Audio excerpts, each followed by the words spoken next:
করেছি। আপনারা বলবেন হুজুর আন্নালেদা বয়সে এই বয়সে বুঝে বিয়ে করিয়ে লাইছেন। আমগো দেশে প্রেম করে ফেরেম ফেরেম মানে হে মারি ফেরেম কয়, কেউ কেউ হেরেম কয়, প্রেম কয়, ভালোবাসা কয়, লাভ বলে লাভ। আমাদের সমাজে বাপকে এসে যখন বলে যে আন্নের হোলা হাতেনের হোলা মাইয়ার লগে প্রেম করতে আছে, আন্নের হোলা হাতেনের মাইয়ার লগে রিলেশন রাখতে লাভ করে, আন্নে দেন না, দেখলে কি হবো, কোনো সমস্যা নেই, এটা করতেই পারে। আধুনিক যুগ, ডিজিটাল যুগ, বন্ধু বান্ধবীকে নিয়ে হাঁটবে, বন্ধু বান্ধবীকে নিয়ে ঘুরবে, এটা কোনো ব্যাপার না। প্রেমকে আমাদের দেশে, লাভকে আমাদের দেশের মানুষ কোনো পাপই মনে করে না। অথচ বিয়ের আগ পর্যন্ত যদি কোনো মহিলার হাত ধরে হাঁটে, কোনো মেয়ের হাত ধরে হাঁটে, গায়রে মাহরাম কোনো মহিলার হাত ধরে হাঁটলে এই হাতের জেনা হচ্ছে, এই হাত তাকে জাহান্নামে নিতে পারে, ঠিক কিনা? মুসলিম জাতি প্রেম করছে, এটা কোনো দোষ নেই, কিন্তু বিয়ে করতে চাইলে হুজুর দেখছেন নিয়াজ হোলা কত বড় বেয়াদবি গেছে, আর হোলা কত বড় বেয়াদব হোলা, হাতে এই বয়সে বিয়ে করতে চায়, আমের হোলা কয়ার হোলা লেদা হোলা অন্য হাতের বয়স হলো, হাতে বিয়ে করতে চায়। যদি ওর বয়স না হয় ও বিয়ে বুঝলো কি করে? বিয়ে বুঝেছে তার মানে ওর বয়স হয়েছে, ঠিক কিনা? বিয়ের কথা বললে বেয়াদব, আর প্রেম করলে নাকি বেয়াদবি হয় না। মুসলিম জাতি মিশকাতুল মাসাবিহের 303 নম্বর পৃষ্ঠায় একটি হাদিস রয়েছে। আল্লাহ রাসূল সাল্লাল্লাহু আলাইহি ওয়াসাল্লাম বলেছেন, আল্লাহ রাসূল সাল্লাল্লাহু আলাইহি ওয়াসাল্লাম বলেছেন, মান ওয়ালিদা লাহু ওয়ালাদুন, যার কোনো সন্তান হয়, মান ওয়ালিদা লাহু ওয়ালাদুন, যার কোনো সন্তান থাকে, ওই বাপের উপরে কিছু দায়িত্ব আছে।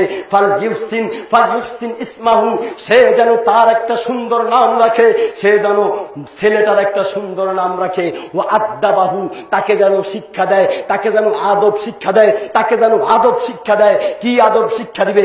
ইসলামী আদব শিক্ষা দিবে। আপনার সন্তানকে ইসলামী ভদ্রতা, ইসলামী আদব শিক্ষা দিতে হবে। ইসলামী আদব কাকে বলে? কাউকে দেখলেই সালাম দিতে হবে, আসসালামু আলাইকুম ওয়া রাহমাতুল্লাহ। আর আপনার ছেলে কাউকে দেখলেই, তার বয়ফ্রেন্ড আর গার্লফ্রেন্ডকে দেখলেই high high high, bye bye, tata, কত কিছু বলছে, এই সব চলবে না। শুনুন, আপনার ছেলেকে বিদায় দেওয়ার সময় আপনি বলছেন যে আব্বু তোমার কাকা বিদেশে চলে যাচ্ছে, তোমার কাকাকে বলো টাটা, তোমার কাকাকে বলো বাই বাই। এটা ভদ্রতা নয়, এটা আদব নয়, এটা মুসলমানদের আদব নয়। মুসলমানদের আদব হচ্ছে বিদায় দেওয়ার সময় বলতে হবে আসসালামু আলাইকুম ওয়া রাহমাতুল্লাহ, আসসালামু আলাইকুম। বলতে চাচ্ছিলাম ওয়াদাবাহু, এবং সন্তানকে আদব শিক্ষা দিবে।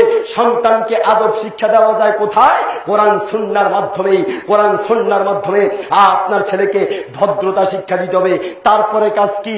তারপরে কাজ হচ্ছে ফালইউযাওবিজহু, ওই সন্তানকে যেন বিয়ে করায়, ওই সন্তানকে যেন বিয়ে করায়। যদি লাম ইউযাওবিজহু, তাকে যদি বিয়ে না করে, ফাআসাবা, যদি কোনো জিনা করে, কোনো মেয়েকে দেখেই ভালো লাগে, এরপর ওই মেয়ের সাথে যদি কোনো জিনা করে, ছেলে যেমন দোষী বাপও দোষী, ছেলে যেমন দোষী বাপও দোষী।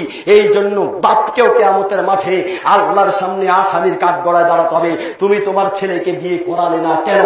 যুবকেরা ঠিকঠাক কয় না কা, কিও সব ফেরেশতা দেখি শরমায়, বিয়ের কথা বলে শরমায়, ওমা হেরেম টেরেমে শরমায় না কা। মুসলিম জাতি বলতে চাচ্ছিলাম, প্রত্যেক বাপের দায়িত্ব সন্তানের বিয়ের বয়স হয়ে গেলে তাকে বিয়ে করিয়ে দিতে হবে, বিয়ে করিয়ে দিতে হবে। আর ছেলেদেরকে বলছি, আপনার বিয়ের বয়স হয়েছে, আপনি এটা মা বাপকে বুঝাইতে হবে। আগে যদি আপনি রিলেশন ঠিক রাখি, মা বাপেরা যাই বলেন যে একটা তো আমি পছন্দ করি বয়সী, আমার এটার ব্যবস্থা করে দেন না। বিয়ে যদি আপনার করতে মন চায়, বিভিন্ন প্রকারে আপনার বাপকে বুঝাবেন। বাপকে বুঝানোর আর কোন পদ্ধতি যদি না থাকে, ঘরের ভিতরে গিয়ে চকি কাটা শুরু করবেন। কেট কাটার সময় বাপ এসে জিজ্ঞেস করবে, ছিঁড়ে বেটা চকি কাটোকা, বলবেন যে আব্বা এত বড় চকি, মানুষ একা, দুইজন থাকলে না ভালো হইতো, আমার যদি বউটো থাকতো তাইলে হয়তো দুইজনের জন্য এত বড় চকির দরকার, একজন মানুষ এত বড় চকির দরকার নেই। আল্লাহ যদি কোনো সময় তৌফিক দেয় তাইলে দুইজনের জন্য লম্বা চকির ব্যবস্থা করুন। চকি কেটে হলেও বাপকে বুঝানোর চেষ্টা করবেন, মাকে বুঝানোর চেষ্টা করবেন, আগে থেকে লাইন ধরার চেষ্টা করবেন না। শুনুন, লা নিকাহা ইল্লা বিওয়ালিয়িন, মিশকাতুল মাসাবিহের 3103 নম্বর হাদিসের ভিতরে রাসূলুল্লাহ সাল্লাল্লাহু আলাইহি ওয়াসাল্লাম বলেছেন, লা নিকাহা ইল্লা বিওয়ালিয়িন, ওলি ছাড়া, অভিভাবক ব্যতীত কোনো বিয়ে হবে না। আপনি মা বাপকে ছেড়ে দিয়ে পছন্দ হয়েছে, তাকে কাউকে নিয়ে আসমান জমিন সবাই সাক্ষী দেখলাম, আসমানের সাক্ষী রাখে, জমিনের সাক্ষী রাখে, বিয়ে করে ফেললাম, কোনো সাক্ষীও লাগে না, অভিভাবক লাগে না। অভিভাবক ছাড়া এই সমস্ত সাক্ষী দেখলে জমিন তোমারে ফেরেশতারা কোথায় কোথায় মারার জন্য তারপরে সাক্ষী দিবে, ঠিক কিনা? মুসলিম জাতি বলতে চাচ্ছিলাম, তোমার মা বাপের কাছে তোমার প্রস্তাব পাঠাতে হবে। যদি নিজে না পারো, কারো মাধ্যমে হলো যে আমার বিয়ের বয়স হয়েছে। তবে তার আগে একটা কথা আছে, বিয়ের নাম মুখে নেওয়ার আগে বিয়ের উপযুক্ত হইতে হবে।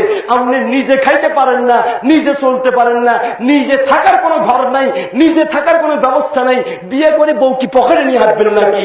এই জন্য ব্যবস্থাও রাখবে। যদি ব্যবস্থা না লাগে, বিয়ে করার জন্য বিয়ের মোহর না লাগবে। এখন তো ছিলাম, হ্যাঁ আপনি ছেলে, আপনি বিয়ে করবেন, তবে তার আগে প্রমাণ করেন যে বউ চালানোর যোগ্যতা আপনার ভিতরে আছে, বউ চালানোর যোগ্যতা আপনার ভিতরে আছে। নিজের 2 পা চালাইতে পারেন না, 4 পা কেমনে চালাইবেন? কদিন পরে 6 পা হবে, ওটা চালাবেন কি করে, ঠিক কিনা? হ্যাঁ বলে চালাতে পারবো না, পারবো। কোন কোন দিক থেকে? আপনার একেবারে কোটিপতি হইতে হবে, লাখপতি হইতে হবে, অনেক টাকার মালিক হইতে হবে তা না। মোটামুটি ভাবে তাকে পর্দা করানোর জন্য একটা ঘরের ব্যবস্থা থাকতে হবে, তাকে দিন শিক্ষা দেওয়ার জন্য, সে যদি দিনদার হয় তাকে রাখার জন্য একটা ব্যবস্থা লাগবে। আরো আনুষঙ্গিক যে বিয়ে শাদীর জন্য মহারণার টাকা, এগুলো লাগবে, থাকলেই হবে। অনেকে আবার মনে করে না না না, আমার কাছে টাকা 10 লাখ পুরুক, তারপরে বিয়ে করব, বাড়ি একটা 3 তালা হোক, তারপরে বিয়ে করব। আবার বিয়ের পরে চিন্তা করে যে আমার ছেলে মেয়ে যে নিমু, বাড়ি ঘর তো তেমন বড় কিছু করতে পারি নাই, টাকাও বেশি বেশি নেই, থাক ছেলে মেয়ে নিমু না। এক জায়গায় গেলাম, তো সেখানে একজন বলতেছে, হুজুর আগে আমরা বলেছি 2টি সন্তানের বেশি নয়, একটি হলে ভালো হয়। হুজুর এখন বলতে হবে 1টি সন্তানের বেশি নয়, না হলে ভালো হয়। আমি বললাম ঘটনা কি? ঘটনা হলো, ঘটনা হয়েছে মানুষ যেইভাবে বাড়তেছে, এইভাবে যদি মানুষ বাড়তে থাকে, এক সময় এসে দেখা যাবে মানুষ খাবার দাবার পাবে না, থাকার জায়গা পাবে না, খাওয়ার জায়গা পাবে না। তো কি করতে হবে? ছেলে মেয়ে হওয়ার দরজা জানালা যা আছে সব বন্ধ করে দিতে হবে, যেন ছেলে মেয়ে হতে না পারে।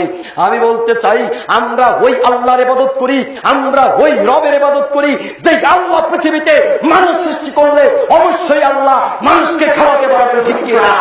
আমার ছেলে মেয়ে হলে ওই ছেলে মেয়েকে খাওয়ানোর দায়িত্ব কোন মানুষের নয়, বরং সূরা হুদের 6 নম্বর আয়াতের ভিতরে আল্লাহ বলেন, ওয়ামা মিন দাব্বাতিন ফিল আরদি ইল্লা আলাল্লাহি রিজকুহা, ওয়ামা মিন দাব্বাতিন ফিল আরদি ইল্লা আলাল্লাহি রিজকুহা। এই পৃথিবীতে যেই কোনো প্রাণী আমি আল্লাহ সৃষ্টি করি, যে কোনো মানুষ আমি আল্লাহ সৃষ্টি করেছি, প্রত্যেকটা মানুষকে প্রত্যেকটা প্রাণীকে রিজিক দেওয়ার দায়িত্ব কোনো মানুষকে দেই নেই, বরং প্রত্যেকটা মানুষকে রিজিক দেওয়ার দায়িত্ব আল্লাহ বলছেন আমি আল্লাহ আমার হাতে রেখে দিয়েছি। কিভাবে রিজিক দিবেন, কিভাবে খাওয়াবেন, এর বহু প্রমাণ আল্লাহ পৃথিবীতে দিয়েছেন। সূরা তালাকের 3 নম্বর আয়াতে আল্লাহ বলেন, ওয়ায়ারযুকুহু মিন হাইসু লা ইয়াহতাসিব। এই পৃথিবীর বুকে যে কোনো মানুষ সৃষ্টি করলে ওই মানুষকে রিজিক এমন জায়গা থেকে দিবেন লা ইয়াহতাসিব, বান্দা তুমি কল্পনাও করতে পারবা না, মানুষকে আল্লাহ এমন জায়গা থেকে